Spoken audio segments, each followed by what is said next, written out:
عمران لیکن ختم ہونے کا نام ہی نہیں لے رہا، اور اسی خوف کی وجہ سے روزانہ اخلاقی پستی کی ایک نئی حد کو پار کیا جاتا ہے۔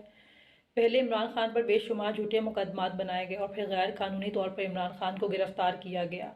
جب اس سب سے دل نہیں بھرا تو چادر اور چار دیواری کا تقدس پامال کرتے ہوئے زمان پاک پر حملہ آور ہو گئے۔ پھر عمران خان کا نام لینے پر پابندی عائد کر دی گئی، جلسے، کارنر میٹنگ، ورکر کنونشن، حتیٰ کہ پی ٹی آئی کا جھنڈا تک نگالنے پر پابندی عائد کر دی گئی، لیکن خوف ختم نہیں ہوا۔ سارے الیکٹیبل سے پی ٹی آئی کو چھڑوا دیا گیا اور جھوٹے بیانات دلوائے گئے، اور ابھی تک سیاسی کارکنان کی اغوا کا سلسلہ جاری ہے۔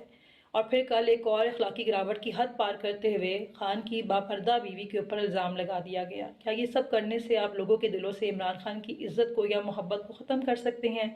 لوگوں نے عمران خان کو بغیر کسی لالچ کے سب کو آزمانے کے بعد اپنی مرضی سے چنا ہے۔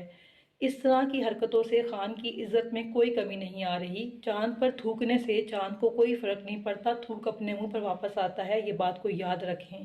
اس طرح کرنے سے صرف آپ اپنے آپ کو لوگوں کے سامنے شرمندہ کروا رہے ہیں، اور اب تو اتنا ظلم دے کے یہ دعا کرتے ہیں ہم کہ اللہ آپ کو ہدایت بھی نہ دے۔